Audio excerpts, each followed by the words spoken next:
in the chat box in a little bit. And I'll be keeping an eye on the waiting room, but let's go ahead and get started in the interest of time. It is my honor to introduce our guest speaker, Professor Petrovsky-Stern. He's the Crown Family Professor of Jewish Studies and a Professor of Jewish History in the History Department at Northwestern University. He teaches a variety of courses that include early modern and modern Jewish history, Jewish material culture, history and culture of Ukraine, and Slavic Jewish literary interaction. And thank you for making the time to be here with us. A longer bio is available in the announcement that we circulated. Joining us also today are three UAC faculty, E.J. Fagan, Assistant Professor in the Department of Political Science, Gosha Fidelis, an Associate Professor in the Department of History, and Sonia Bichkov-Green, an Associate Professor of Law at UAC Law School. And without much further ado, Professor Petrovsky-Stern, the floor is yours. Thank you very much. Thanks, Petya, for inviting me. I would like to thank Maria Mogilner for creating this opportunity for me to appear before the faculty and students and the guests of UIC. Do you hear me well? Okay, good. I just do not want to speak very loudly. My 2-year-old is sleeping, on the other side of this wall. So I'll try to not to raise my voice, but I'll try to reenact certain things. So let me share my screen with you first to make sure that everybody follows what I have to say. And without any further ado, let me start. So we'll talk today about the empire embrace Russia's wars against Ukraine, but to be more precise, the empire embrace is not an embrace, but a grip. And I will be talking about Ukraine rather to get into the imperial embrace. The lady on the picture is my mom. She is in a bomb shelter in Kyiv on the left bank of the river Dnieper, spending her nights there during the bomb raids of the Russian bomb fighters and bombers onto Kyiv. It is a horrible time for her. She has seen the Nazis bombing Kyiv in late June 1941. Now she's witnessing the Russian bombers bombing Kyiv in 2022. But she's fine. And she manages to hold on and to help people around her.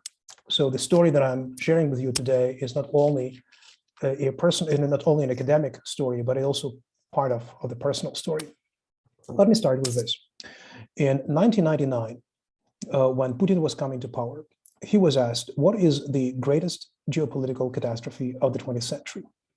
And lo and behold, you might think that he answered the Holocaust. No. That he answered the Armenian genocide? No. Rwanda genocide? No. Catastrophe in Kampuchea? No.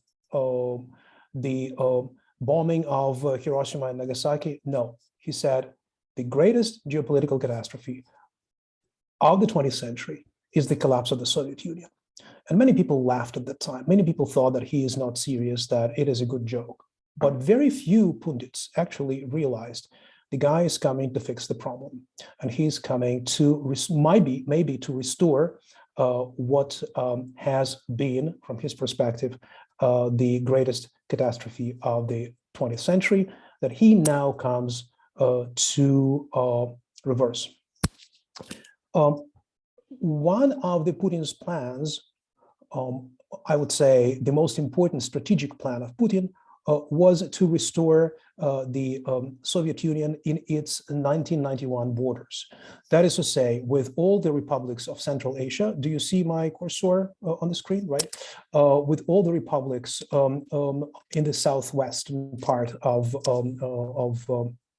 the former Soviet Union, that is to say, Moldova, Ukraine, Belarus, and eventually the 3 Baltic republics. Then he was planning to extend his control to the countries of the former Warsaw Treaty or Warsaw Bloc, the Soviet pact with the countries of socialist orientation in East Europe, where the Soviet troops were situated after 1944, 1945.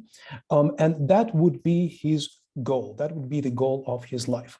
And Putin started to do what he was planning to carry out slowly but steadily, and the Western countries were slowly but steadily swallowing everything that Putin was offering. Of course, we need to think about the major plan of Putin to make sure that republics he cannot control through different forms of neo-imperialism, neo-colonialism, he would not be, these republics would not be able to join the European Union.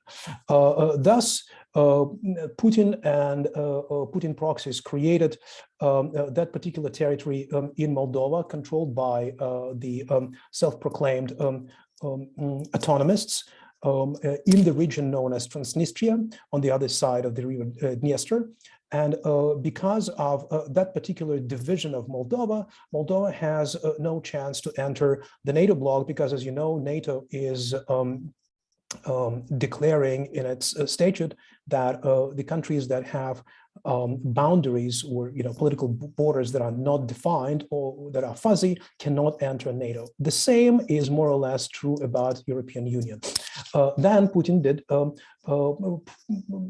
probably the same in Georgia, following the pattern that he established in Moldova by occupying Yugo-Ossetinska, that is to say, South Ossetia region, and proclaiming it an independent territory of Georgia, thus destabilizing Georgia politically and geographically. And the same was done in 2014 in Ukraine, when the small territories of two big industrialized and heavily colonized southeastern provinces declared their autonomy. Let me remind you that 2 days before the beginning of Putin's war against Ukraine, these two territories became self-proclaimed independent republics, Luhanska and Donetska Народні Республіки, Luhansk and Donetsk People's Republics. And they were planning to later to join the Russian Federation. So that was also done in order to destabilize Ukraine politically and geographically. And of course, the temporary annexation of Crimea was done with the same goal in mind, to make sure that Ukraine would never join either European Union or NATO. But that was just the beginning of the great imperial plan. Putin, over the last 8 months before the invasion into Ukraine, was very consistently arguing, speaking to the mass media, and through his proxies, Russia Today, Sputnik Television, first channel of the Russian television, and Russia 24, that he has a plan for Ukraine.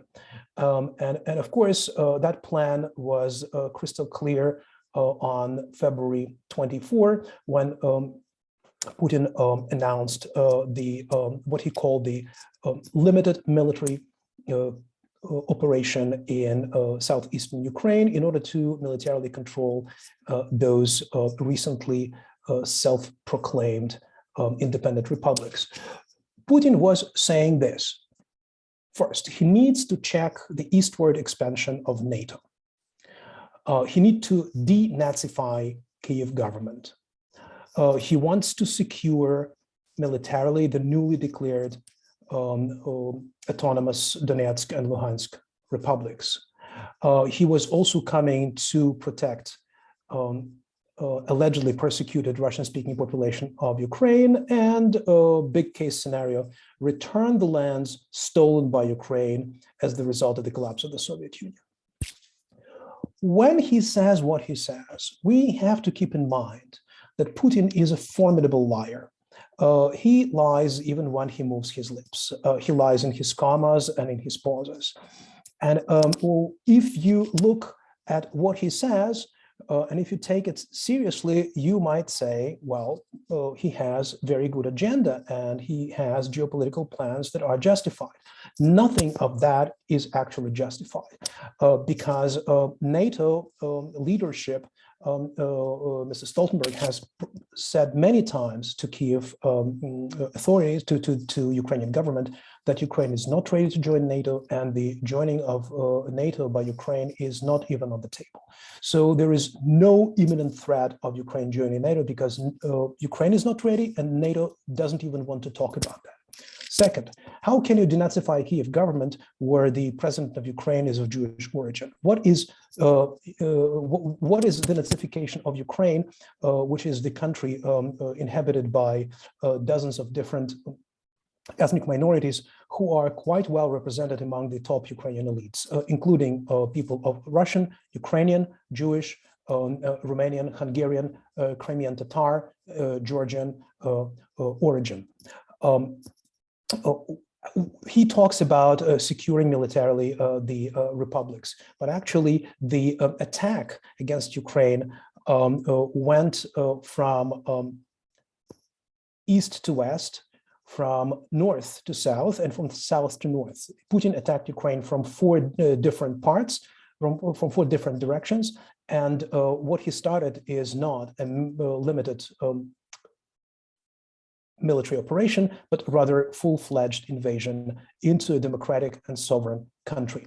So that is what we have to keep in mind. Now, of course, what Putin says is one thing, and quite another thing is what he delegates to others to say, to proclaim, to propagate through his media. Russian media is almost entirely under Putin control. Until the last 2, 3, 4 days, there were a number of outlets that were relatively liberal, like Echo of Moscow or Dost channel or Novaya Gazeta, a new newspaper. But this is for the percentile of the cultural elites. The entire country, 99% of the population watches the TV.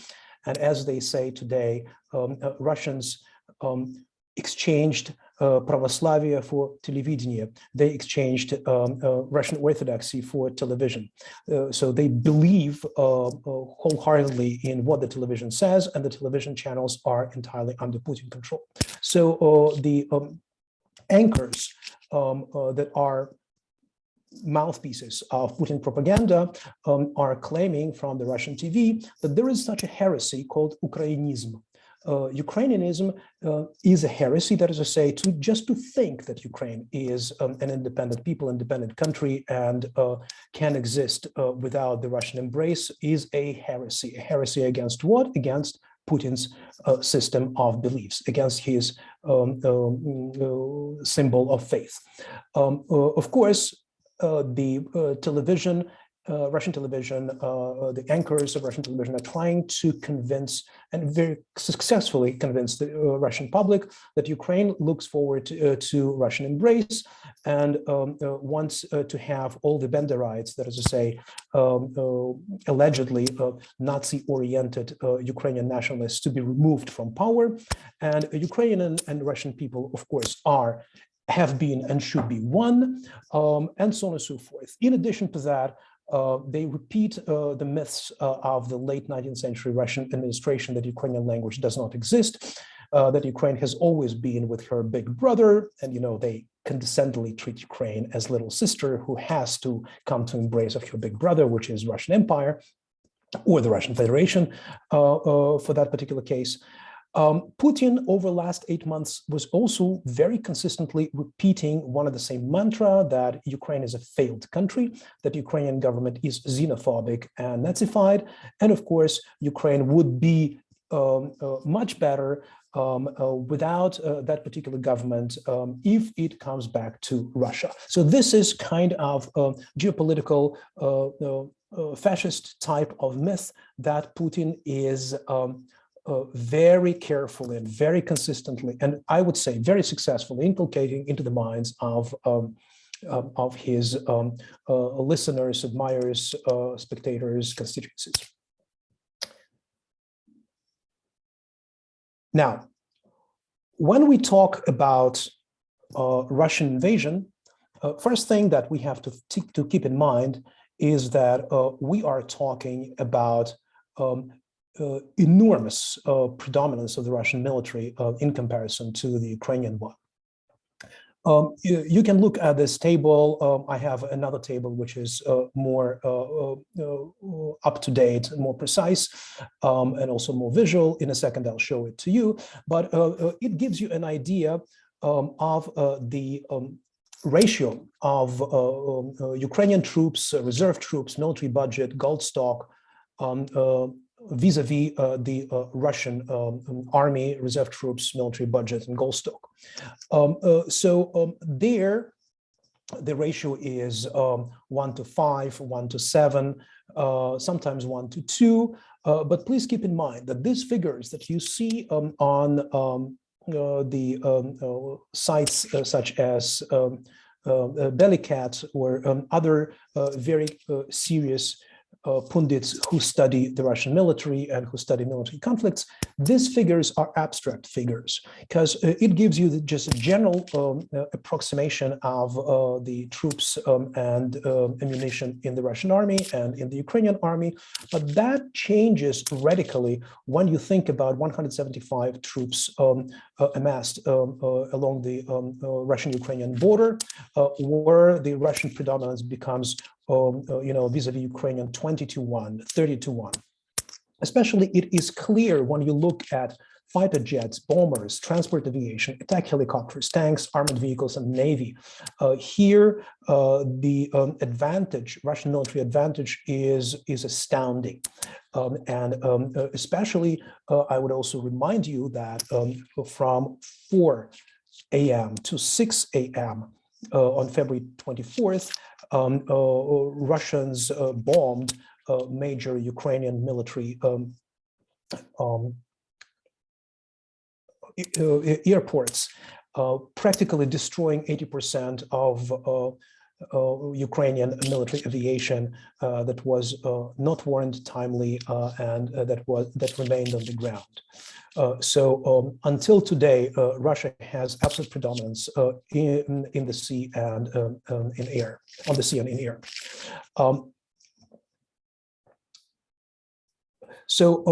Just to summarize what I'm trying to say is that according to this table, Ukraine is number 21 army in the world. Actually, it is number 22 army in the world, which now has to fight Russian army, which is number 2 in the world.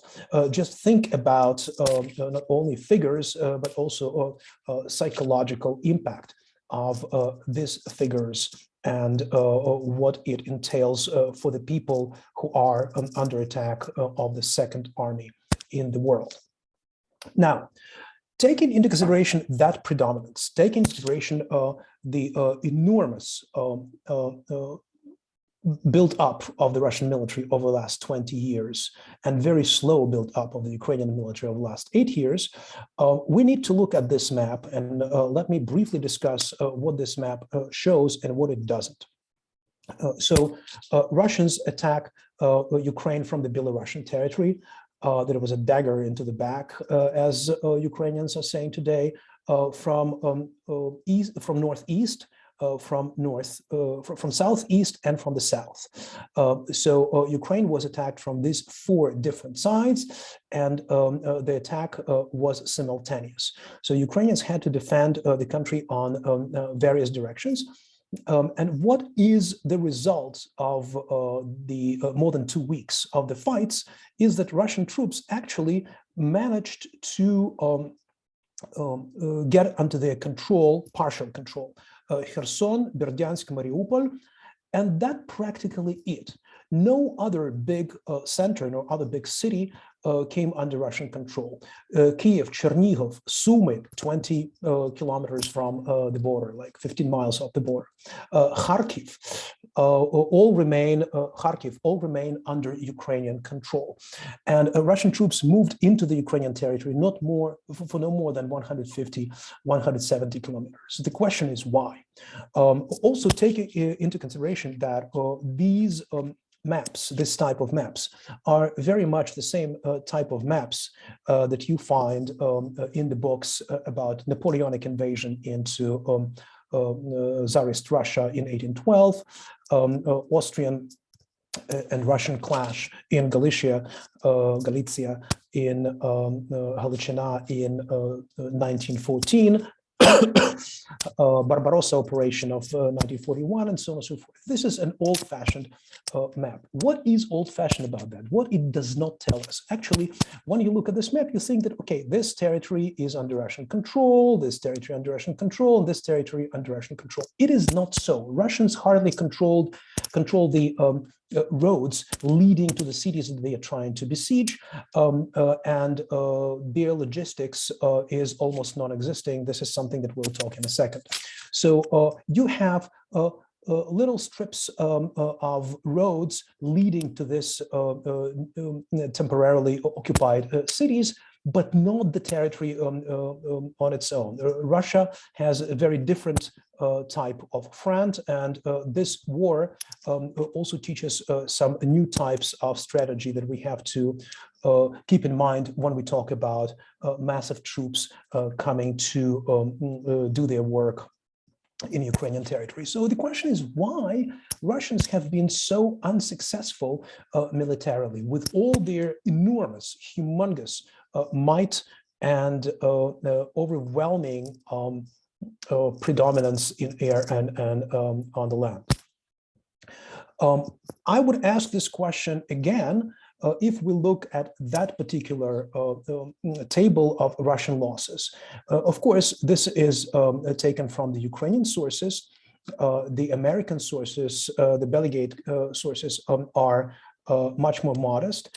They would give half of what is here. But even if you take the conservative estimate of these losses, let's say not 58 launchers, but 29 were captures, not 12,000 troops, but 6,000 troops. From the point of view of military campaign, 2 weeks military campaign, it is a disaster.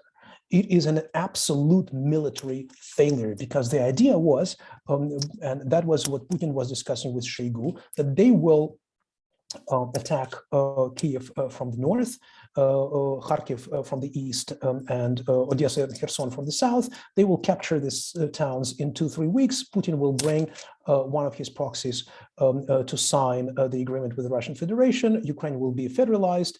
Zelensky will be out of his office. The idea was that Zelensky should have been killed or removed. There were 10 attempts to get rid of Zelensky over the last 2 weeks. Different saboteurs were arranging for that particular removal of Zelensky, and it did not work. So that will be the case of 4 days. In 4 days, maximum in a week or two, Putin will give flowers to Russian girls who are coming to congratulate him on the 8th of March, the International Women's Day, and they will live happily ever after. And nothing of that occurred. So my big question, what's going on? In order to answer this question, we have to look at Ukrainian troops versus Russian troops beyond statistics. I will just go over this draft comparison, which I'm not taking from the sources. It's entirely my understanding, my analysis of what is going on the ground. I just perhaps need to mention that my first book was dedicated to the Russian military. I have a book on military history that covers the entire 19th and early 20th century.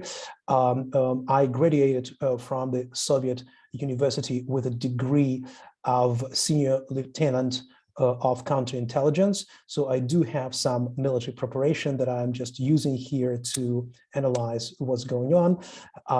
When I was vice dean of the Department of Romance and Germanic Studies in 1988 in Kiev, I was awarded the strap shoulders of the captain of counterintelligence. I never went to get my strap shoulders, so I'm just a regular layperson in reserve.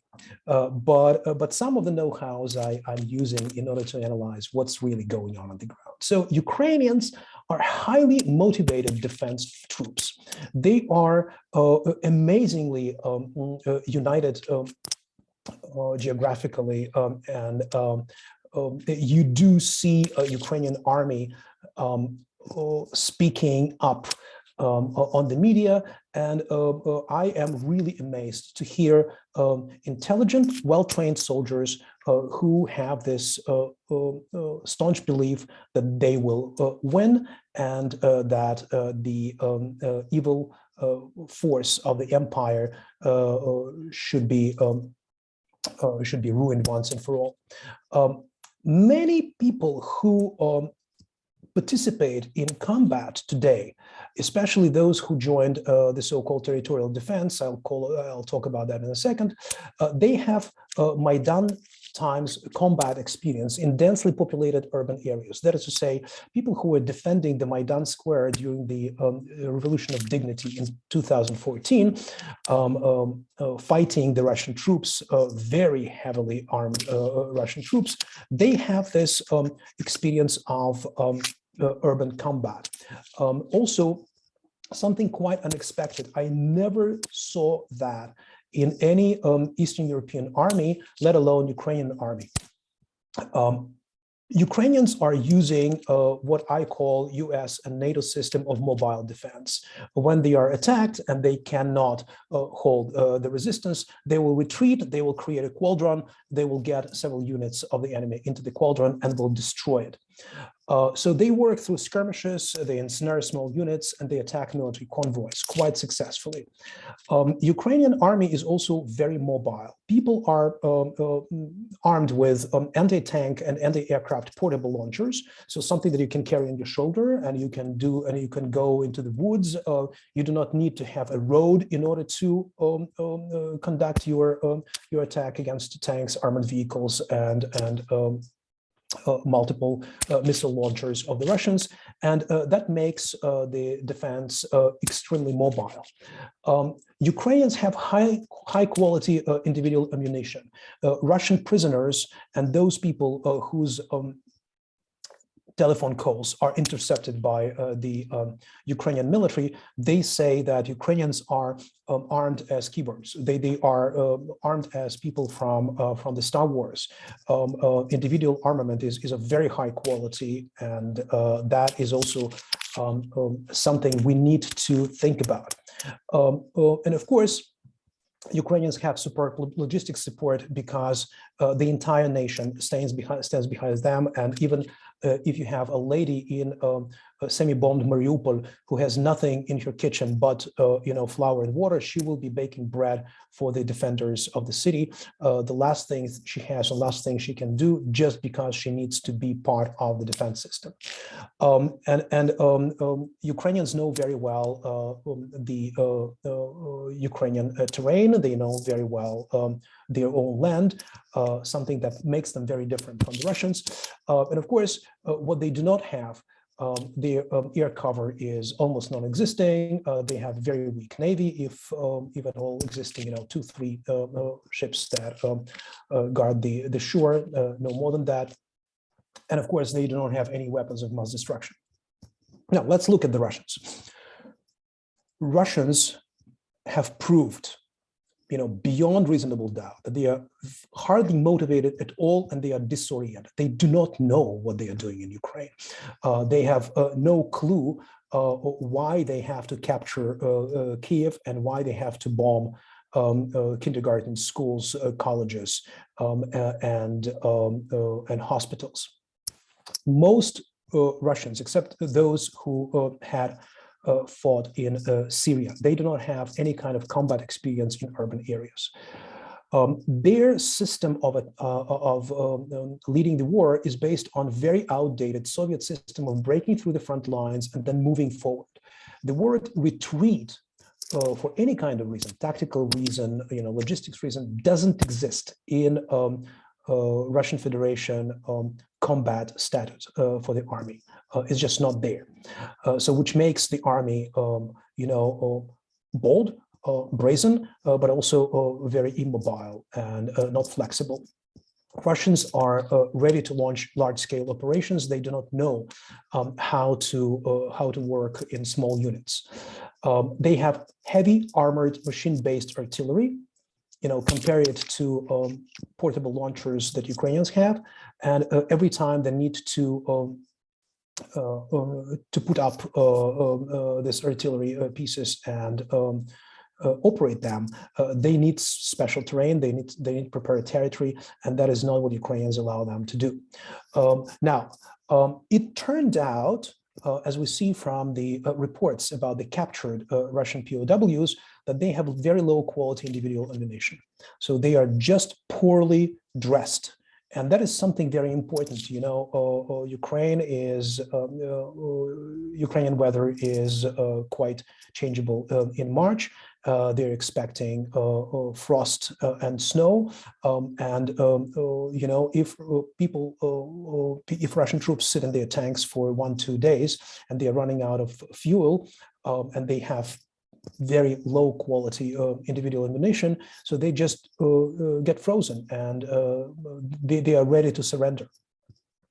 Of course, they have zero orientation. They rely on old-fashioned maps, and their old-fashioned maps are Russian language maps, because their propaganda was telling them that Ukrainians are Russian people. There is no such thing as Ukrainian language, and they come to different towns and villages that are named by Ukrainian words, and these words are not the words that are on the map of the Russians, and they are absolutely disoriented. They have maps of the country which is not the country they came to invade.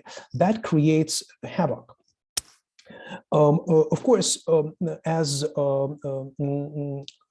the Russian representative of Bellingate, one of the top military experts in Austria, claimed 2 days ago, that we knew that Russian logistics is very bad, and this war showed that Russian logistics is even worse than that. Nobody was thinking about providing troops with food for more than 4 days. Nobody was thinking of providing tanks with fuel for more than 4 or 5 days.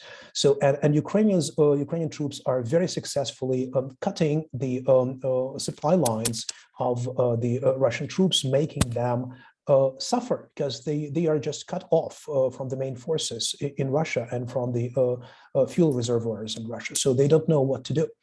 Of course, I'm saying all that with an idea that Russians absolutely dominate the air, dominate the sea, and they still have a stock, one of the biggest world stocks of biological, chemical, and nuclear munition.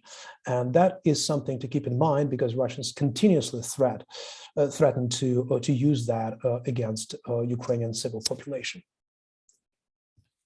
Now, another very important point that I'm trying to make is that Ukrainians have developed a guerrilla system that is unheard of. I haven't seen anything like that during the resistance of Russian population to Napoleonic invasion in 1812.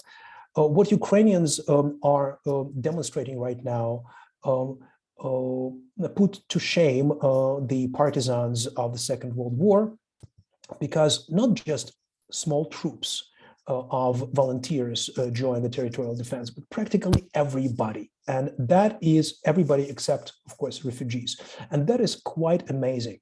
So the entire team Dynamo Kyiv, which is one of the top European soccer teams, joined the territorial defense. They are patrolling the streets of Kyiv with AKM-74 and making sure that the roofs of the cities are not marked by saboteurs who are showing where to throw bombs. The members of parliament, famous journalists such as Vakhtang Kipiani, presidents of the universities, such as the president of Kyiv-Mohyla Academy University, Serhiy Kvit, and the co-owner of one of the most important Ukrainian TV channels, Mykola Knazhitsky. All these people join territorial defense in this or that way. What is the territorial defense? Ukrainian authorities decided to give armament to individuals ready to help the army to defend Kyiv and other cities. And it is amazing that in the first 4 days, 5 days of the war, there were no queuing, no lines, to buy bread, sausage, or cheese in Kievan stores, but they were hour-long lines to get weapon and to join the territorial defense. Right now, of course, Ukrainians are not showing the figures. So the figures that are showing you are just estimate figures. About 100,000 people joined territorial defense in Kiev alone. And out of these 100,000, at least 25 do that with full armament. That is to say, they have Kalashnikovs, they have other types of munition. What is going on right now in Kiev and elsewhere in Kharkiv and Mykolaiv, in Kherson, really strikes me as an amazing commitment of rank and file Ukrainians to help their army resist the military onslaught of an enormous power of the Russian troops. Let me give you just a couple of examples. Some of them are very funny. In Dnipro, in Dnipropetrovsk, former Dnipropetrovsk, the homeless people help to gather empty bottles. And you know that for homeless, empty bottles is something they can bring to a kiosk and get some money for that and get a sandwich. So they are taking these empty bottles, they're bringing them to the groups of local disabled people who are making these empty bottles into Molotov cocktails in order to help the territorial defense in their resistance. Near Mykolaiv, a peasant of Roma origin stole a Russian tank. So Russian tankists left the tank and went to look for gas. They were running out of gas. So the peasant with his tractor, so not just a peasant with a wagon, but a peasant with a tractor, saw the tank, abandoned, he had some gas with him, poured gas into the tank, and basically stole it. And it went so viral that 3 days later, China produced a toy of a Soviet-style tractor dragging a tank behind it. So it is really something extraordinary. In Kharkiv, a lady in her 60s went into the balcony, and she was on 10th or 11th floor, and she saw a quadricopter, a Russian quadricopter, doing the reconnaissance of the area. She took a can of pickles, 3-liter can of pickles, and she crashed it onto that quadricopter, and it fell and got broken. And of course, the territorial defense then showed that it is a Russian intelligence quadricopter. So I can give more examples of that, but they are mind blowing, and they are really a dime a dozen today. And that is something to talk about when we discuss the Ukrainian war as a national resistance, not just a war of one army against another army, but the war of the people against the troops of the empire. Now, I would like to warn you, what I'm showing right now is extremely offensive, and those of you who are not of legal age, please switch off your screens, because I'll be showing, especially for people who know Ukrainian and Russian, several things that are really offensive. So teenagers, not only homeless, not only people with disabilities, not only rank and file Ukrainians, but teenagers, all those hooligans also decided that this is a great time for them to play tricks on the Russian military. So they are changing the road signs to confuse the enemy on the major Ukrainian roads. And let me remind you that GPS doesn't work in Ukraine. So Russian troops are coming to Ukraine. They have old-fashioned maps. They see they have to orient themselves looking at road signs. So this is what kind of signs you will find in the streets on the major roads of Ukraine. One would say all three directions, go fuck yourself. Left, the same, right. And if you go in other direction, just in Russia, or they say, wherever you go, wherever is the direction you go, all the roads lead to The Hague. So of course they mean the Court of International Justice Court in The Hague. Some of them are even more offensive, and this is the one that has obscene vocabulary in the Russian language that I would not even allow myself to say out loud, to pronounce out loud. But basically they're saying Rashisti, that is to say Russian fascists, that is what you are going to get. You will be sunk, you will be smashed, you will be burnt. Run. Okay. And these are the directions that the people have to keep in mind. Now, having said that, I also would like to mention something that has been quite obvious, has become quite obvious over the last, I would say, 3-4 days. And this something that is a new type of wartime popular discourse that, that amazes me as very much counterintuitive. So let me just preface by saying that Russian propaganda talks about Second World War only in terms of the Great Patriotic War. Why so? Because according to Putin historiography, Putin-controlled historiography, the war of the Soviet Union against Nazi Germany started on June 22nd, 1941, and that is the Great Patriotic War. The fact that Russia started the war in 1939, September 16th, by partitioning Poland with the Nazi Germany, according to Molotov-Ribbentrop Pact, is something that is absolutely erased in Russian cultural memory and Russian textbooks and Russian official historiography. So for Russians, the word Second World War is kind of a word combination that they do not like and do not use. So they use the word Great Patriotic War. For Ukrainians, vice versa, it is important to remember that Galicia became Russian in late September, early August 1939, that Russians were invaders. That, of course, the Soviet Union was controlling most of today's territory of Ukraine, but still Ukrainians were partitioning Poland that were later incorporated into Ukraine together with the Nazis. And for Ukrainians, of course, the word combination Great Patriotic War is very problematic. And they prefer to talk from different perspectives about Ukrainian resistance. They have their own nationalistic discourse that is not really very popular. It has its niche in Ukraine, but it's not really popular in Ukraine. The discourse that all Ukrainians were fighting the Soviets and the Nazis at the same time, something that I would not go into, but I just wanted to complicate the idea of Great Patriotic War for you. So what is going on today in Ukraine from the point of view of wartime popular discourse is mind-boggling. People on different levels, the journalists, the presidents of the country, people who are refugees and talk about their experience, members of territorial defense, Ukrainian troops, practically everybody, without any kind of agreement, without any kind of propaganda, use the same type of language.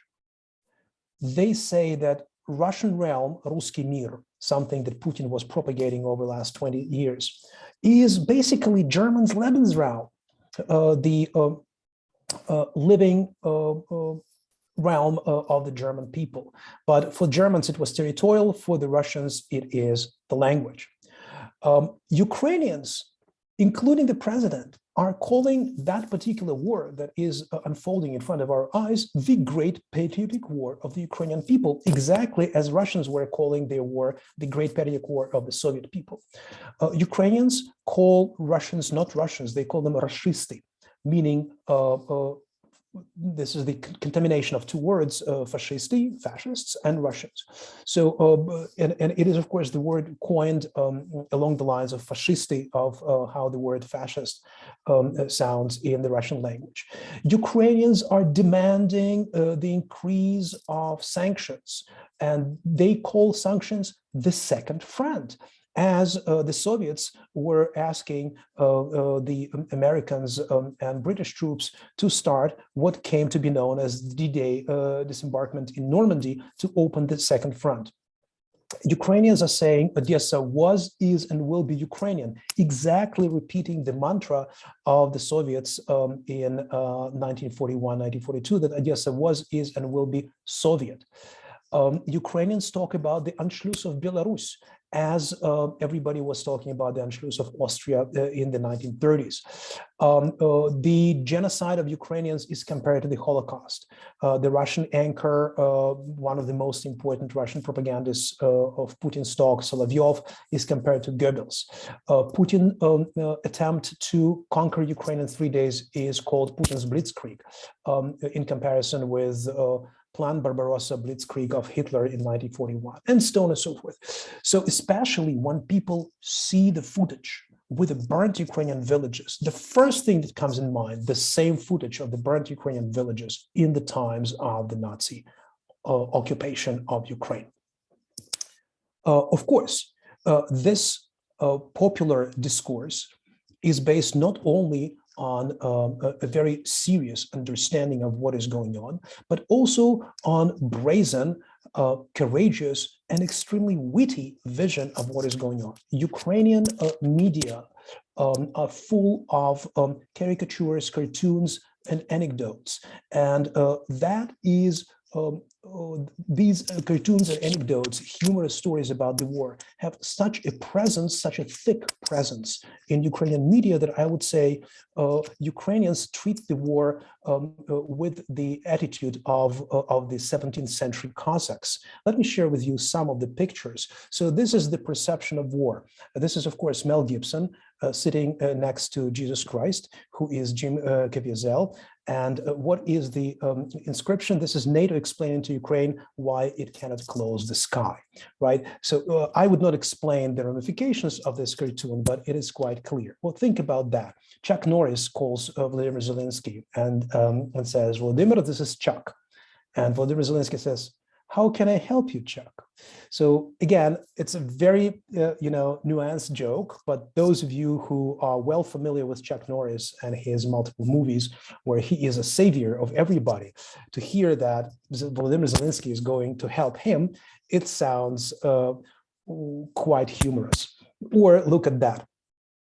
This is, of course, W7 agent who is going with the Queen, and she says, Putin, yeah, make it look like an accident. So this kind of jokes are, you can see them left and right. But these are things that have a frame of reference, mass culture. Of course, very well familiar to Ukrainians who watch probably the same movies that Americans watch, but 5-6 years later. There is also quite a bit of humor which permeates Ukrainian media and which actually shapes the Ukrainian discourse on different levels.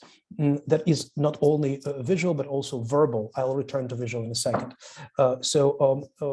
The advertisement on Ukrainian media appeal to all international companies leaving Russia. The last to leave Russia, please switch off the light. Or think about this one, which is also semi-indecent, but I believe this is important. What are the 4 things that are seen from the open space?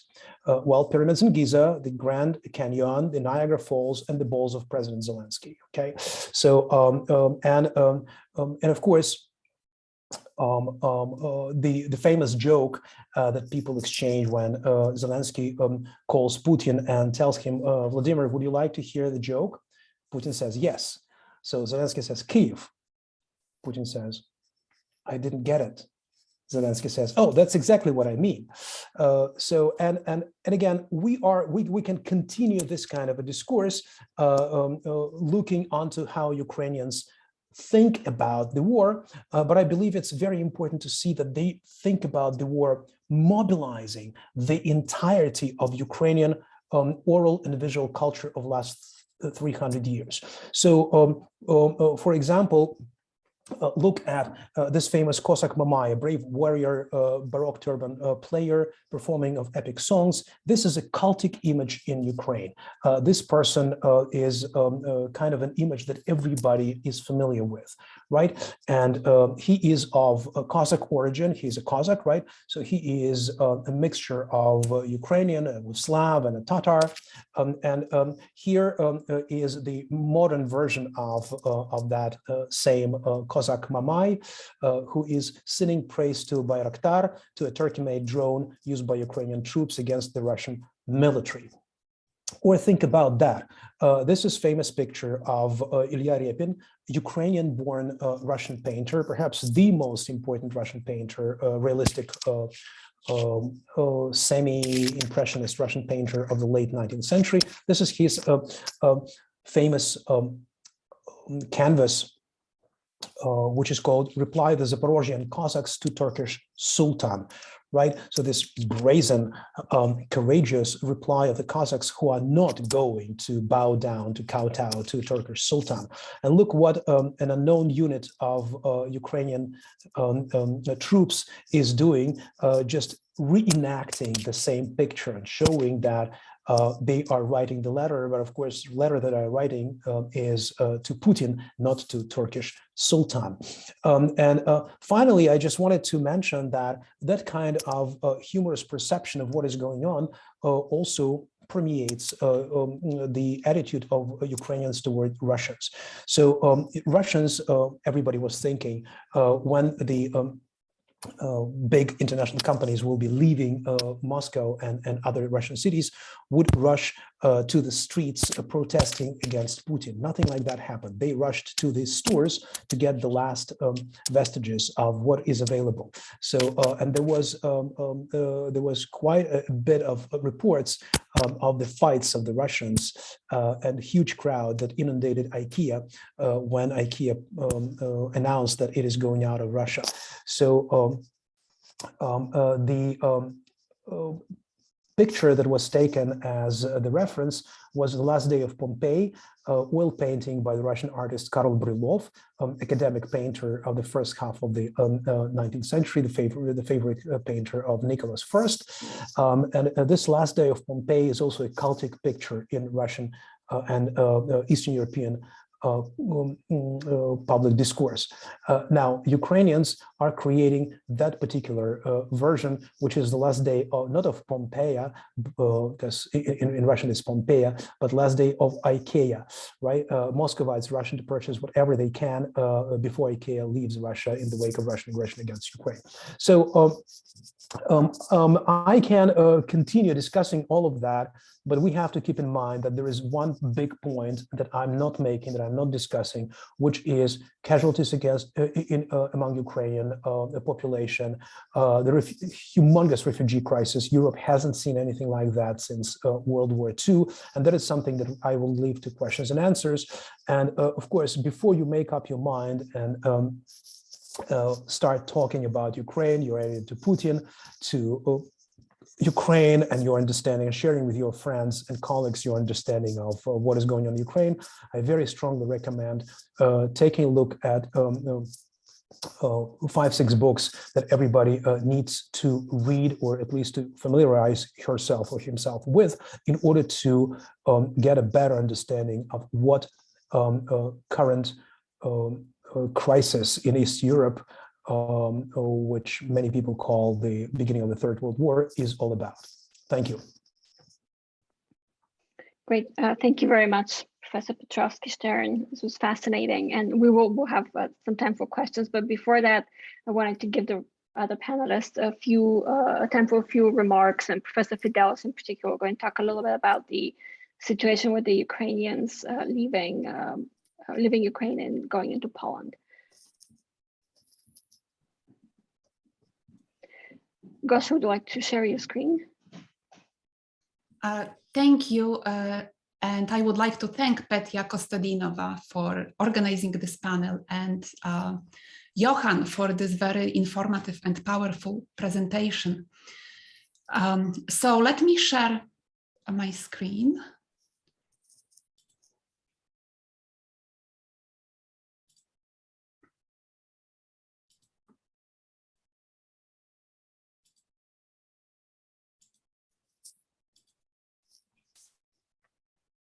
Okay, can everyone see? So I would like to talk about the refugee crisis that is unfolding in Europe as a result of the war in Ukraine. My focus will be on Poland, which is at the heart of this crisis and also at the forefront of recent developments. In general, as a NATO and EU country that has the longest land border with Ukraine, it's worth keeping in mind that this war is a war against democracy. It's another violent and tragic chapter in the global challenges to democratic politics. The unfolding refugee crisis is another test for democracy and human rights in Europe. So, as you can see on this map, we are dealing with an unprecedented exodus of refugees. More than 1 million people crossed the border from Ukraine to Poland just within the first 10 days of the war. This map comes from March 10, so yesterday. So the number of refugees in Poland was at 1.4 million. So we have had movements of refugees during and after World War I, World War II, and more recently as a result of the wars in former Yugoslavia and Rwanda. But I don't think we ever had that many refugees, 1 million, moving from one country to another within such a short period of time. 1 million within 10 days. I do want to say that in terms of the per capita numbers, Moldova has the largest number of refugees. It stands at 83,000 in a country that has about 2.6 million inhabitants. The refugees who come to Moldova, however, often move to other countries, including Poland. Other interesting insights from Poland, they had a survey conducted in the first days of the war. The survey asked people if they thought whether Putin was going to attack Poland. And 30% of the respondents believed that the Russians will invade Poland very soon. So some insights into a mental state of people who are on the ground, who are close to Ukraine. Before I continue my discussion of the refugee crisis, I would like to say a few words about recent Polish politics, because it illustrates some of the larger problems in Europe. We often think about Poland as a historically pro-Western country, anti-Russian or anti-Russian expansion, pro-American, even more pro-American than pro-European. For example, Poland was one of the few European countries that joined the American invasion of Iraq in 2003. And indeed, for about 25 years after the collapse of communism in 1989, Poland had been considered one of the most successful democracies in the region. It joined NATO in 1997 and the European Union in 2004. This changed in 2015 when a right-wing authoritarian-leaning populist party called Law and Justice came to power. And this is the party that rules Poland today. Here you can see the leader of the Law and Justice on the right-hand side, together with one of his best friends, the Hungarian Prime Minister, Viktor Orban. The agenda of Law and Justice diverged from earlier Polish politics. Starting in 2015, Law and Justice began dismantling democratic institutions in Poland, getting into all sorts of conflicts with the European Union, in particular regarding the attempts to abolish the independence of the judicial system in Poland. And this is a conflict that is still ongoing. Another significant development since 2015 has been a systematic and anti-EU propaganda campaign led by the government through the state media. There was even talk about the so-called exit, Poland leaving the European Union, just a few months ago. In January of this year, so just a few weeks before the Russian invasion, the Polish Prime Minister met with Viktor Orban of Hungary, Matteo Salvini of Italy, and Marine Le Pen of France to talk about forming an anti-European coalition within the European Parliament.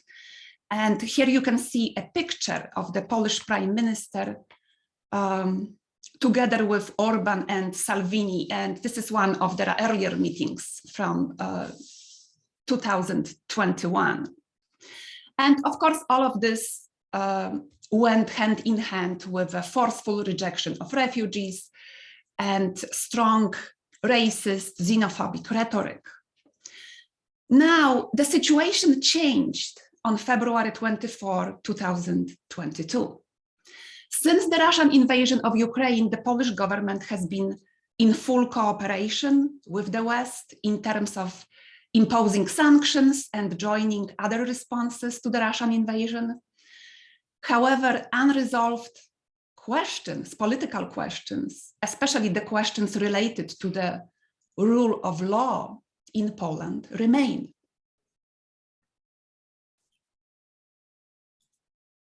So now, how does Poland deal with the refugee crisis that is unfolding? Ironically, this anti-democratic politics of law and justice resulted in strengthening the civil society in Poland. Many grassroots organizations that emerged to defend democracy in the last 7 years are now involved in helping the refugees.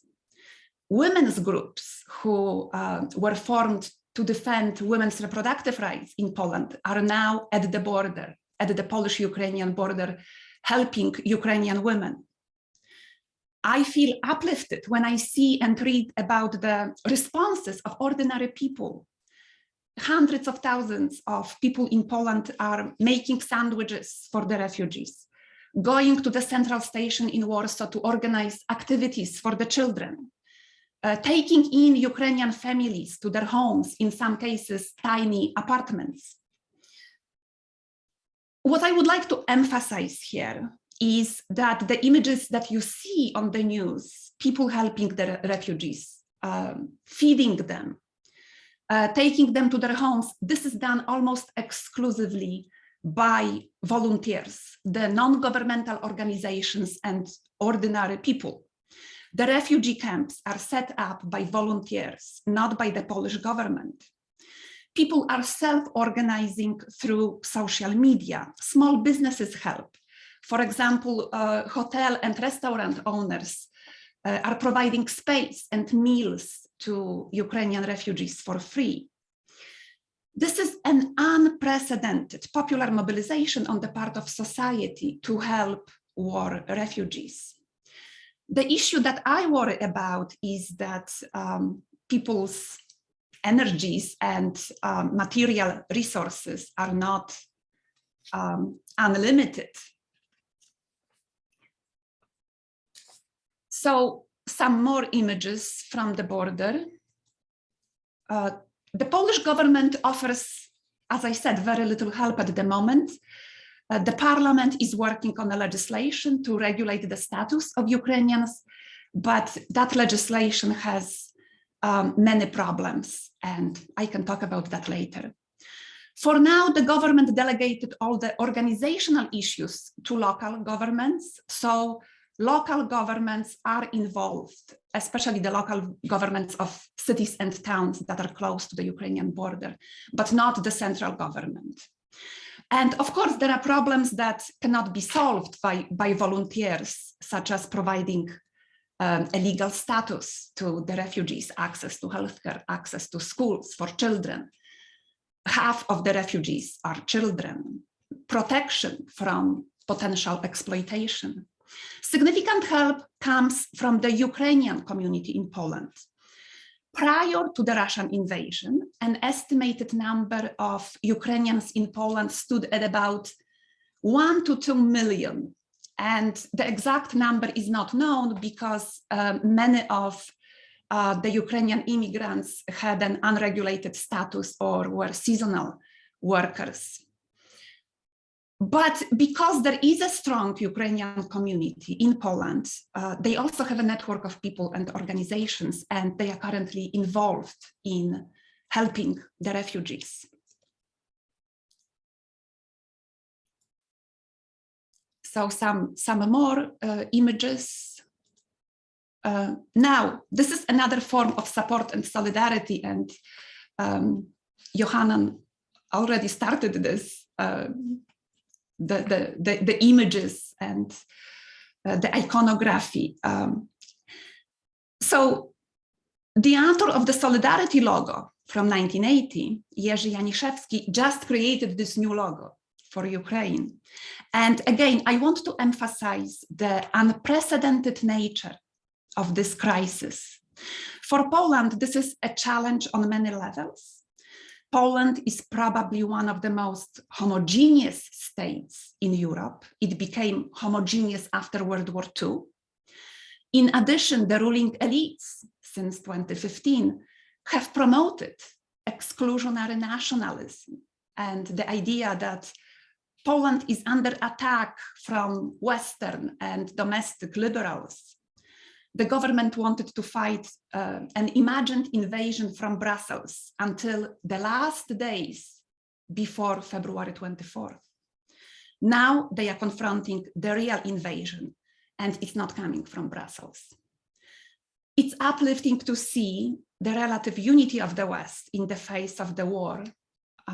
But let's not forget that there are problems that need to be solved to maintain and strengthen that unity. Strengthening democracy and European unity is one of the most effective weapons against the aggression of Putin's regime. Thank you. Thank you very much, Professor Fidelis. Next, I will give the floor to Professor Green from UAC Law.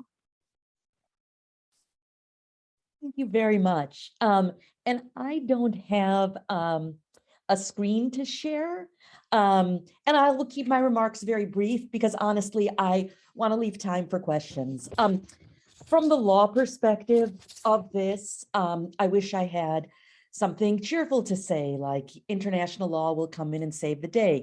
And sadly, that's not the case. But I want to make sure that in light of especially the comments that Professor Petrovsky-Stern made about the historical roots of this and the remarks that Professor Fidelis made about, the refugee crisis. I mean, certainly not being unique. We've seen other refugee crises, but then what actually makes this one particularly poignant and unique? I want to make sure that as we think about this, we at least think about the ways that international law specifically can be, if not a solution, at least part of the solution. And here, really, I just want to give a quick reminder of sort of the different entities that exist.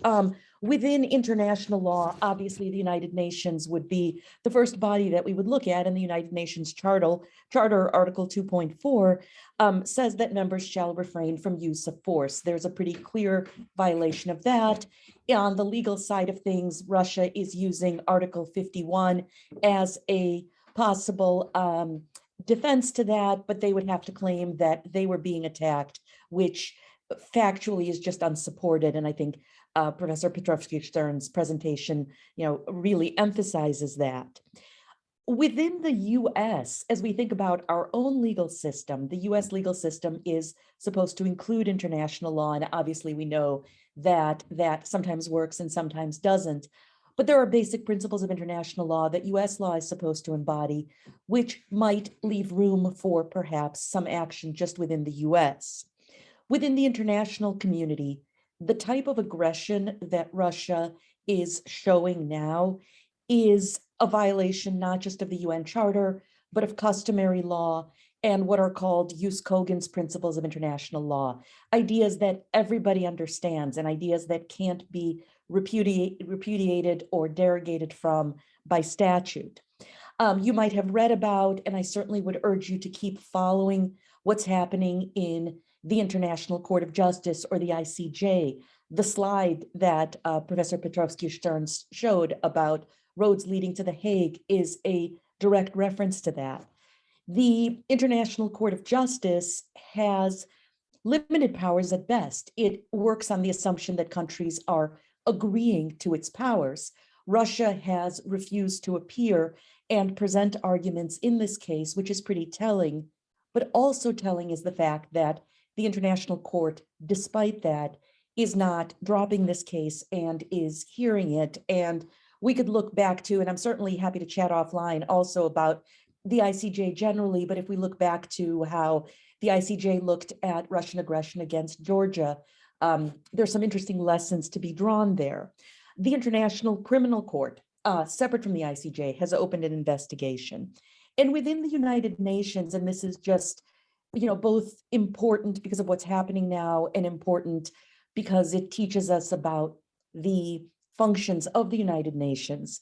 The General Assembly passed a resolution condemning Russia with 141 nations voting in favor of it, 5 against, and some 35 abstaining, but pretty clear international support in the General Assembly that denounces the aggression that Russia is manifesting.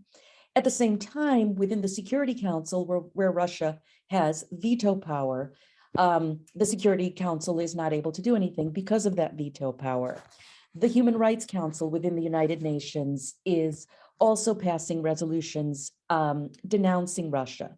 So within the international community, using the forces that exist within international law, but knowing also the limited nature of the impact that international law can have, I think it's a lens through which we can view this crisis. For me also, as a lawyer, as a Jewish woman, and as a former immigrant from what used to be the USSR, Я родилась в Москве, I was born in Moscow. To me, this is so horrifying personally, and so reminiscent of, what I grew up with, thinking about the horrors of Soviet aggression and overstepping, that it's been hard. And my heart is with all of you who are feeling this on a very personal level. But whether you're a political science student, a history student, whether you study cultures, whether you're a law student, we all need to be thinking about this. And I think the more united we are and the more conversations we have, the more of a chance that we have to help everybody involved in this crisis. So thank you. And thank you to Petya for organizing this. Thank you so much, Sonia. And last but not least, from our panelist, E.J. Fagan is going to tell us a bit more about sanctions in the US. Thank you. And I will also keep this short. I also am slideless so we can get to Q&A as quickly as possible. So 2 things I want to talk about today. One is the relationship between the Trump administration and Russia. and how the Ukraine has kind of been baked into American politics for the last 5 years, and then the United States policy response and the sanctions we've developed. The Trump administration was almost uniquely connected to both Ukraine and Russia during the Trump campaign and during the Trump administration. During the Trump campaign, Trump's final and most successful campaign manager, Paul Manafort, was deeply connected to pro-Russian politicians within Ukraine. Most notably, he was a consultant, I'm not sure what his official title was, for Viktor Yanukovych, who was the Russian-backed Ukrainian leader of Ukraine who was ousted during a revolution a few decades ago, or a decade and a half ago. The Mueller campaign found evidence that Manafort was essentially laundering money from Ukrainian sources paid for on behalf of Russian sources for his work with Yanukovych. Manafort was convicted on charges related to that, and then later pardoned during the Trump campaign. During the 2016 election, Manafort, while he was campaign manager, the Republican Party was drafting their policy platform, like any political party does. The Republican Party has a very specific process for this, which usually does not directly involve the campaign. The campaigns can veto ideas. They don't necessarily write the platform. The party was writing the platform, and there was a single plank that the Trump administration intervened to eliminate during that process, and that was a plank that promised to provide lethal aid to Ukraine. Lethal aid is aid in things like Javelin and anti-tank missiles, the type of missiles which are proven to be very effective in the fighting right now. During the Trump administration, the United States Congress, including the Republican Party, continued to pass large funding bills in order to transfer military aid to Ukraine, including, again, more anti-tank and anti-aircraft missiles. And a $400 million package was approved in 2019. That package was supposed to be essentially signed off on and sent over to Ukraine. That's the way that spending in the United States works, that the president does not get to decide unilaterally not to spend as appropriated by Congress. However, Donald Trump refused to approve that money for Ukraine, and in a call on July 29th of 2019 with Volodymyr Zelensky, he asked him, quote, "I need you to do me a favor in return for him approving that." That favor was to dig up dirt on Joe Biden, make up some dirt about Joe Biden, who at the time was his most feared political opponent. This call was overheard by a White House staffer named Alexander Vindman, who then filed a whistleblower report to the Inspector General of the National Security Council, and that eventually leaked out to the world and resulted in the first impeachment of Donald Trump. This was over this issue that Donald Trump essentially asked for an illegal quid pro quo in return for sending the military aid to Ukraine that we are now seeing is so effective. Donald Trump lost that election. He is no longer president, and the Biden administration has had, I think, a very impressive policy response in terms of sanctions. Before the Russian invasion, the sanction regime that the Biden administration promised to Vladimir Putin was strong by most conventional standards, but was targeted.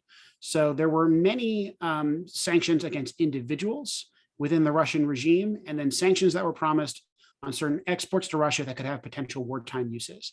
These were at the time regarded as serious sanctions, but not existentially threatening sanctions, not sanctions that would result in the destruction of the Putin regime, but would make it quite costly for the regime to invade. This changed after the invasion dramatically, and I cannot underscore the change that has occurred within the first few days of the Russian invasion of Ukraine. The initial round of sanctions were largely limited by European desires to continue to do business with Russia. The European and Russian economies are deeply integrated, or were deeply integrated until a week ago. This is not just limited to oil. So the Russia sells oil and gas and coal to Europe in tremendous quantities and continues to do so, as we'll talk, as I'll mention, but also to European goods going back to Russia. After the invasion of Ukraine, and by most accounts, as a result of the inspirational performance by Zelensky following the invasion of Ukraine, the EU just dramatically changed its policy. they got on board with much more integrated, much more severe sanctions, and they allowed the United States to take extremely strong steps, not just against a much more broad set of individuals, against essentially the entire Russian ruling class, not only to have much more teeth with those sanctions. So they formed things like task forces to go about and seize Russian assets of Russian oligarchs.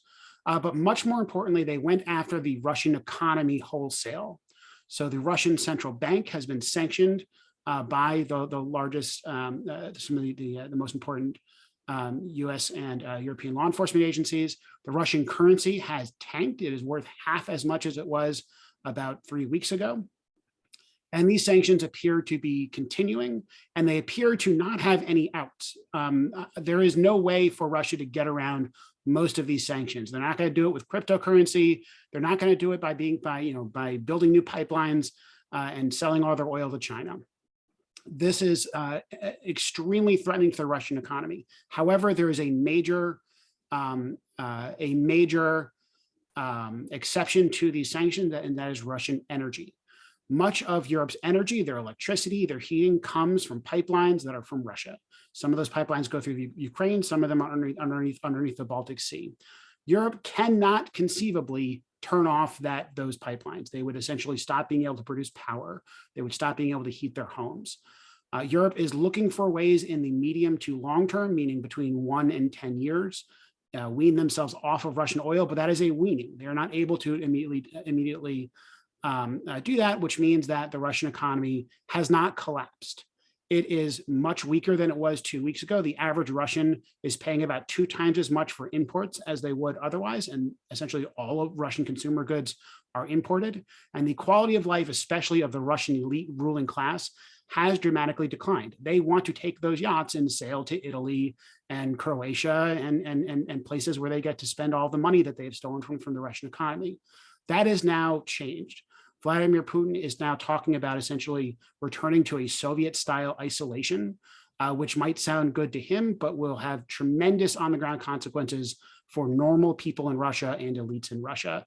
And it appears that these sanctions are going to stick, though they may be a negotiation point toward the end of this war. That's all I have to say about this, but I'm happy to talk more if people have questions. Great, thank you so much. I am collecting questions through the chat, and I have 2 already that I'm going to post, and Professor Petrovsky, they're both for you. I will read them briefly, and they're related, so I'll have the answer as you see fit. The first question is whether you think Putin will let go of his desire to control Ukraine, and if and when he fails, how we might speculate about what he might do next.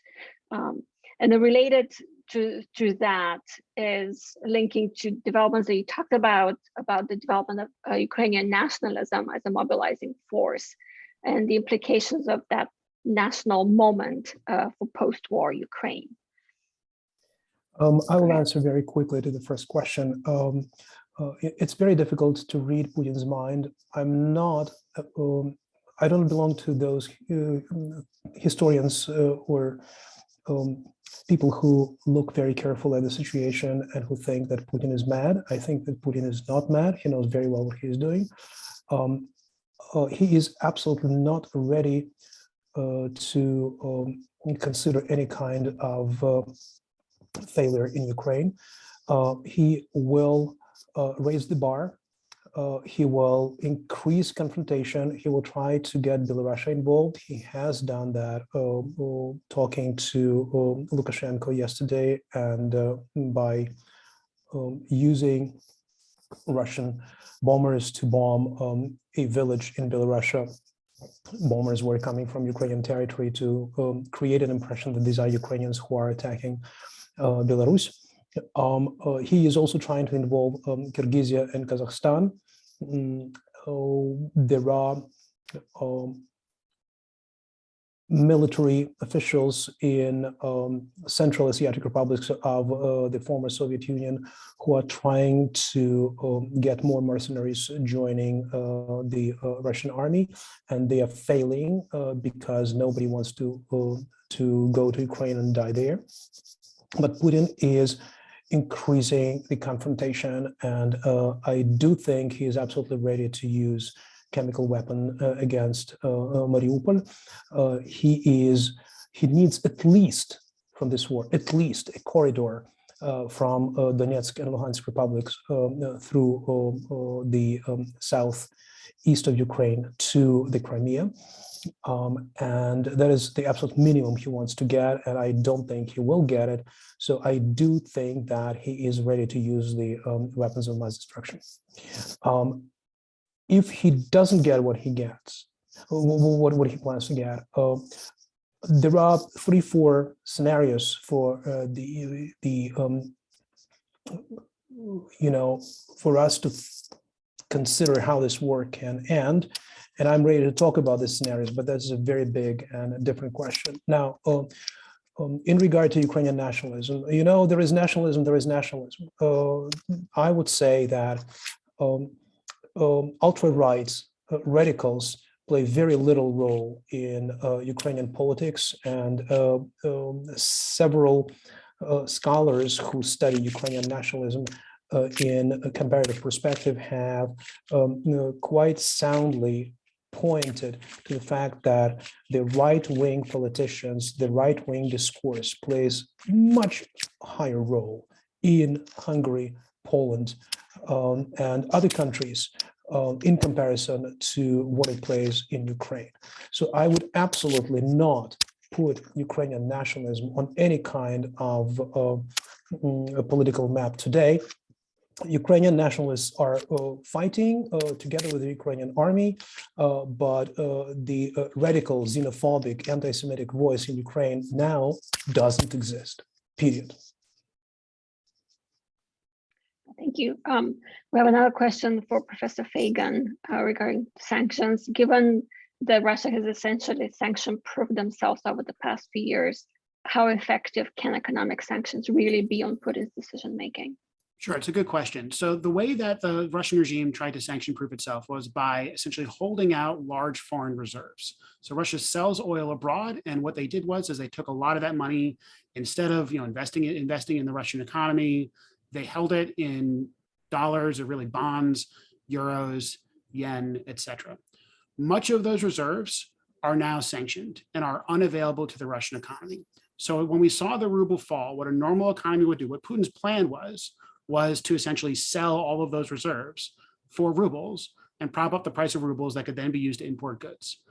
They are unable to do that for anything that is denominated in basically any Western currency, and Japanese currency as well. They also have large reserves of gold. And one thing that they did to, quote, sanction-proof themselves was to take that gold away from places like the US Federal Reserve. Most countries keep their gold in the basement of the US Federal Reserve. You can watch Die Hard 3 if you want to know more. And they would then, to transfer that, to use that gold, they would simply move it, or tell the Federal Reserve to move it from one cage to the other down there. This is incredibly difficult to do at longer distances. So in theory, they could take, I think it's about $100 billion worth of gold, and they could sell that gold. But what could they sell that gold for? They need dollars and euros. They would have to sell it for physical dollars and euros, meaning bills, stacks of bills, in order to use that to prop up their currency. That is just impossible in the short term. In the long term, they might be able to use some of those foreign reserves in order to do some sort of transactions. So Venezuela was relatively successful at doing things like buying foreign equipment with gold, and physically flying bars of gold from Venezuela to the places they want to purchase that equipment. Russia's economy is larger than Venezuela. It is larger than Iran. And so it is very difficult for Russia to do that at scale.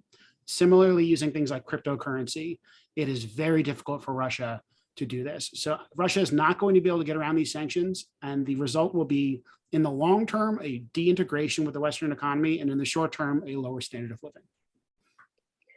Thank you. We have one last question for Professor Petrovsky-Stern, which is on whether the situation is actually more dire than the media portrays. And I think you read the full question, so go ahead. Right. I would say only that the Western media en masse is quite accurately portraying the situation in Ukraine. Of course, we lack the voices of the refugees, of rank and file Ukrainian defenders who are part of territorial defense, of some of the Ukrainian elites of the middle rank. But in general, I would say we have quite an accurate picture. What they are trying to argue for is that the United States should not get involved.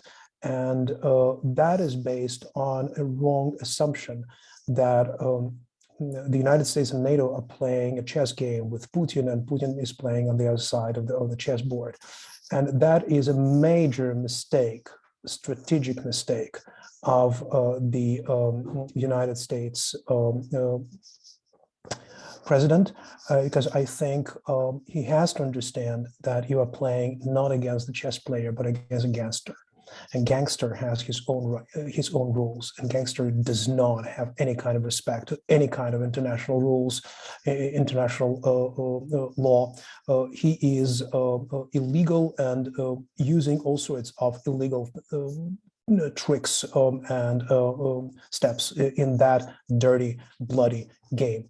And because of that, I would say that the fear not to entice Putin is not justified, because Putin will create pretexts to show his internal consumers that he is attacked by NATO, and he will confront NATO. So before it is done, the NATO and the United States have to preempt what Putin is planning to do. He will raise the bar as high as he can. And the United States are afraid, and I consider this fear a fear of cowards. I'm saying that, and I'm emphasizing that. So I do think that strategically, United States are doing a very big mistake by not getting involved, by not covering the sky over Ukraine, and by trying not to provoke Putin. Okay, need to go. My 2-year-old Thank you so much, is Professor Petrovsky-Stern. okay, I yeah, appreciate you taking the absolutely. time. Thank you. If the rest of you don't mind sticking around for a couple more minutes, we have a question that Professor Fidelis will be able to answer. And this has to do with the United States potentially accepting refugees from Ukraine and helping Ukrainians who are already in Poland. In Poland.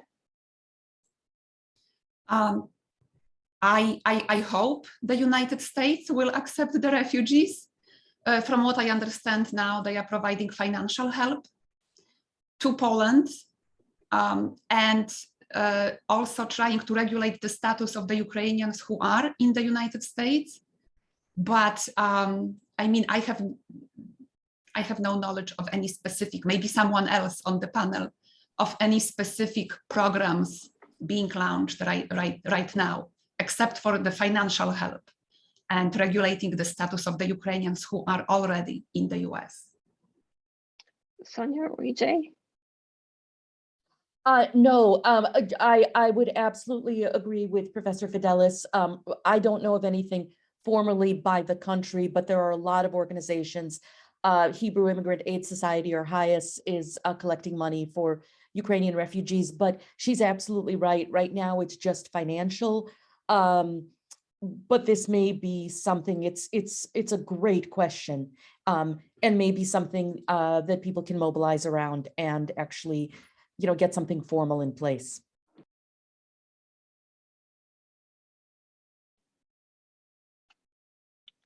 Great, thank you. There is a question in the chat about the potential for effective internal dissent within Russia. I don't know who wants to answer it, and if anyone else from the audience would like to chime in, I think that would be totally fine. I don't think. I'll pipe in for just a minute. Go ahead. This is purely anecdotal. I've been chatting with my cousins who still live in Moscow, and there are a lot of people who are feeling very, very strongly that the government is not representing them at all. I'm heartened to see how brave people are being. I mean, I'm scared for them because there's still so much governmental control. But I think I think the chances are better than they were at other points in history. I think the more support we can provide, the better.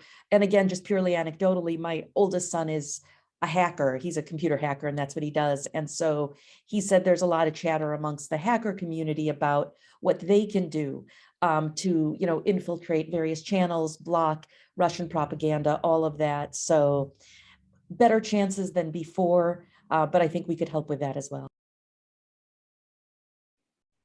Thank you. Any other questions or any other comments? I know we have. We just add to internal go ahead.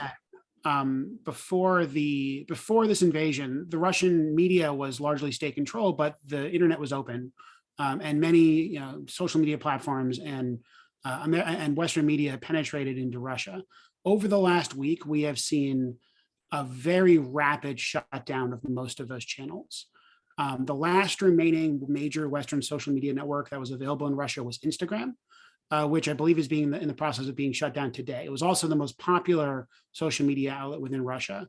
Russia shut down WhatsApp, shut down Facebook, Twitter, etc.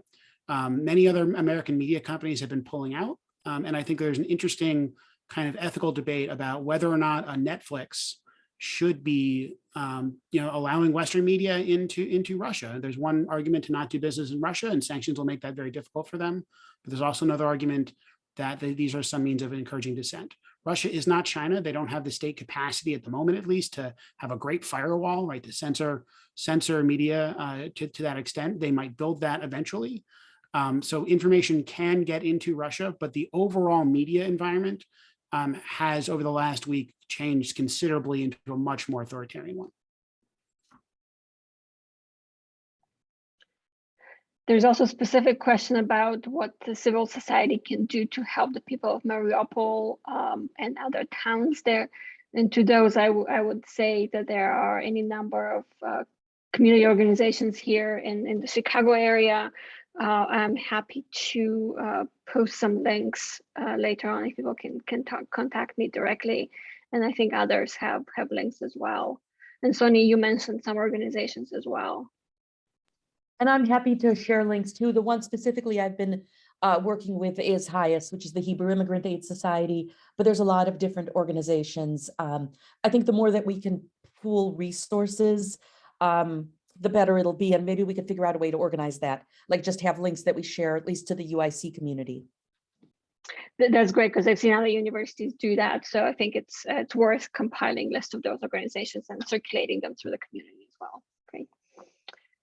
Thank you to all the remaining participants, and thank you all for your attention. I know that we're well past the time that we're allocated for this, but we do hope to continue those conversations either in person, offline, or in other forums like that.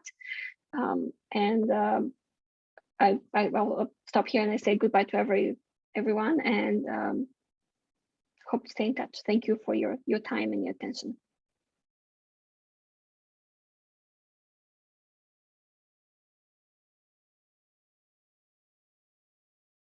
I didn't see your hand, Nicholas. Do you want to say something? Yeah, Go so ahead. actually to the point that Professor Fagan was making, so I was reading the newspapers, and especially being Romanian, reading what's happening back home, and everyone's scared of the Russian boogeyman.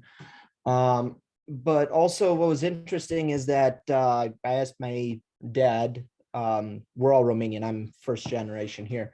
And he's like, oh, I wonder what Pravda has to say about it. Pravda being the Russian newspaper going back to the Soviet era. And it was interesting to see that even Pravda itself is kind of jaded with Putin and what his policies were. They were like, well, it's not necessarily a clear-cut victory for Putin in Ukraine and also in the next election, if there will be. And I thought that was interesting that even some of these outlets, but that article has mysteriously disappeared after I read it. So, but yeah, and it's not the first article that I saw in Pravda saying that was kind of critical of Putin and his policies. Interesting. Thank you for sharing that. I have not read Pravda in several decades. Well, thank you again to everyone, and have a nice weekend.